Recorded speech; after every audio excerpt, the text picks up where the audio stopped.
Hi there. I'm Rachelle, and one of the things that I wanted to talk about is my love of books.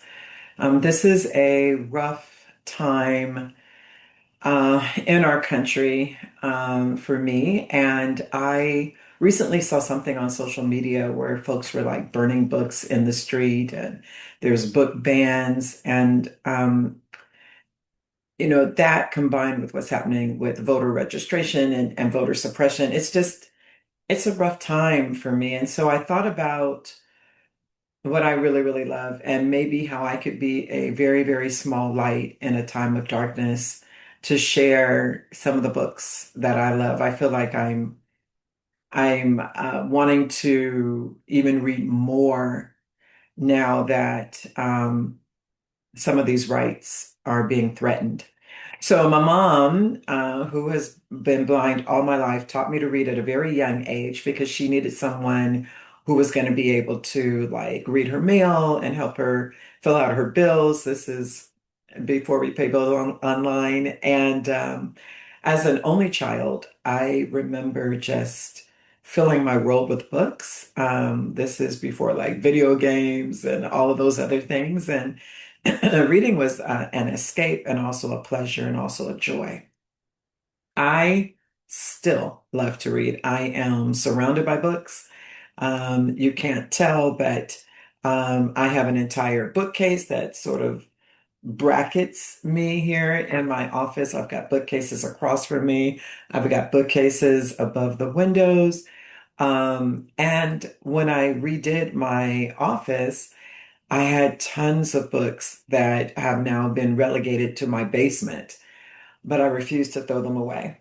I love books. I don't like to read on a Kindle or whatever. I want to hold the physical book.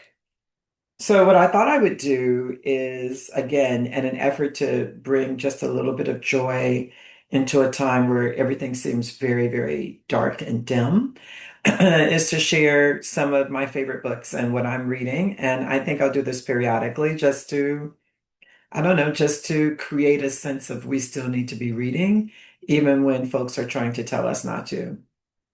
So, what I do, I read voraciously, and I always keep a pile of books by my bed. And I tend to read in threes. I read something that's like going to improve me.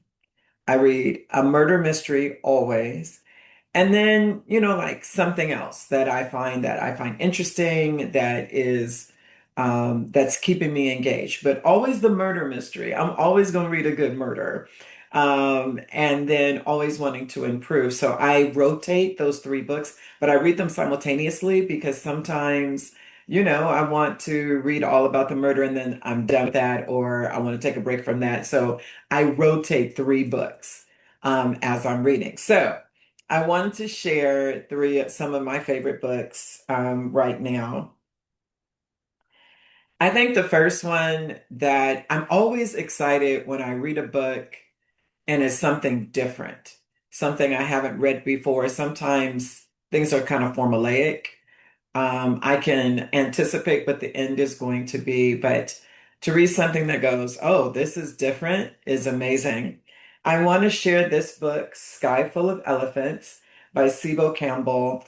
I read this book, I believe, last year, and I literally I did a book club on it. I bought one for as many friends as I possibly could, which is what I do when I really, really love books. This was written 2024. I think I got with it in 2025. This book, it's a novel, like it was so different. The book begins with this notion that something happens in our world and folks who are white walk into the ocean and self-terminate. And what the world is left with are particularly folks of color, but particularly those who are Black.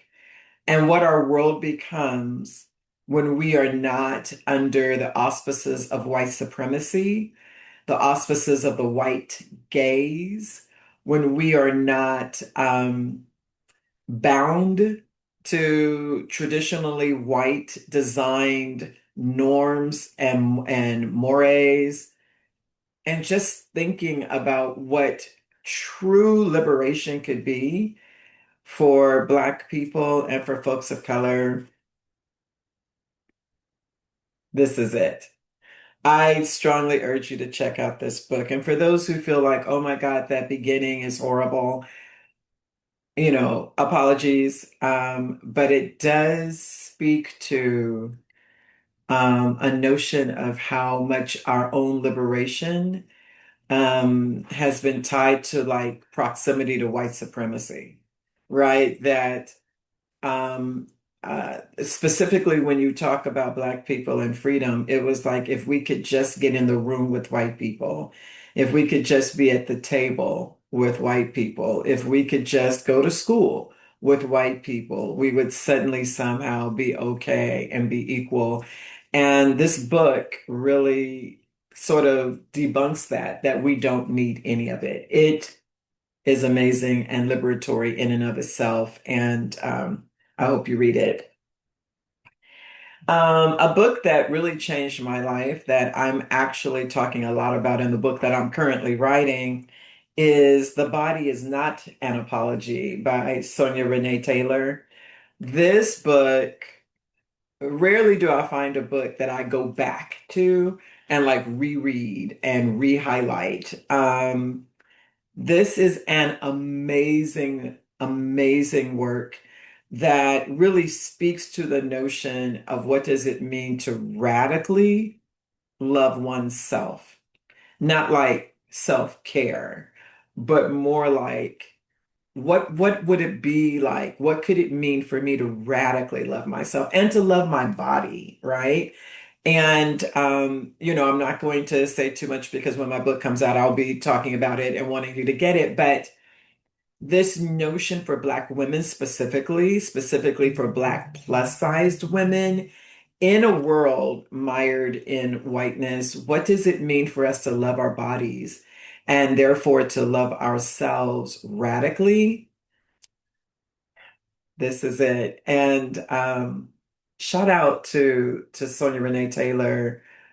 I absolutely, absolutely adore and love what was written in this book. I've looked you up. I've seen other things that you've done. There's also like an accompanying workbook.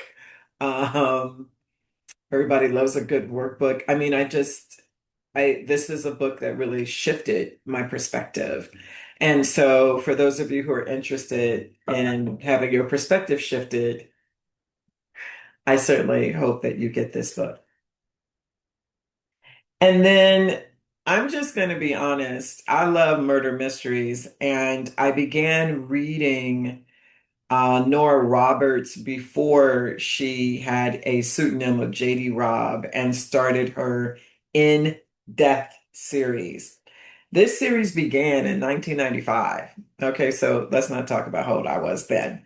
The latest book that I've already finished, called Stolen in Death, just came out February 2026.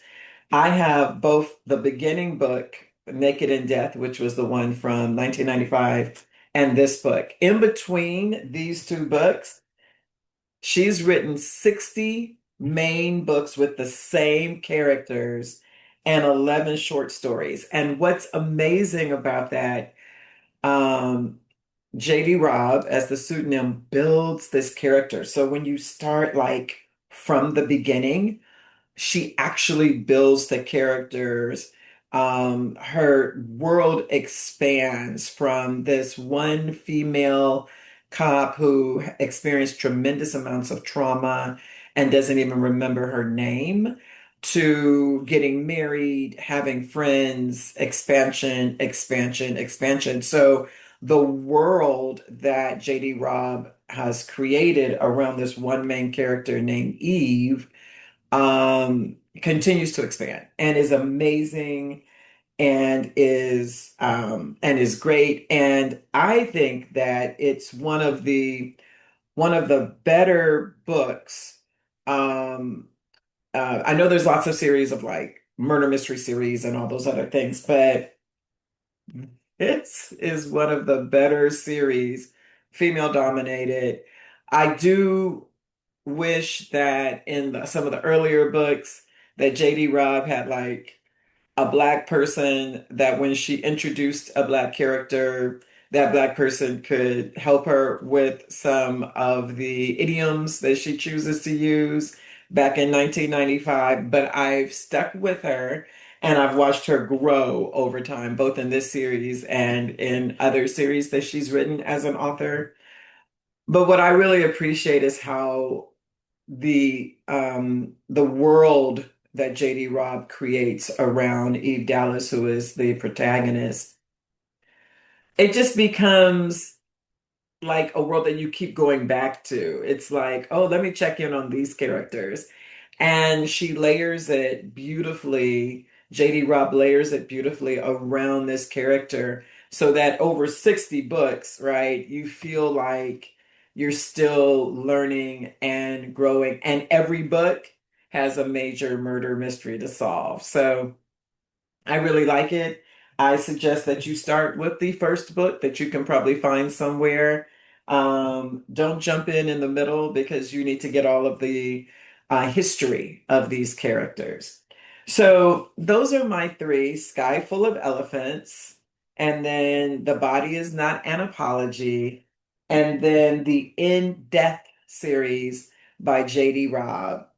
These are three of my books. I have so many others and look forward to actually sharing those with you again in an effort to A, continue to be a light in the midst of the darkness, but also B, we have got to continue reading. We have got to um, push against some of the forces that would rather that we not read, um, that we not be enlightened by authors. Shout out to a couple honorable mentions. Shout out to Dante King, third book that has just come out, The Psychopathy of Whiteness. I'm not finished reading it, so I didn't want to put that on this one because I'm not finished, but I wanted to just shout that out. And also Ibram Kendi's latest book, Chain of Ideas. I haven't finished that either, but I'm sure they'll both be on some future content around what I've learned. So go get a book. Let's get reading.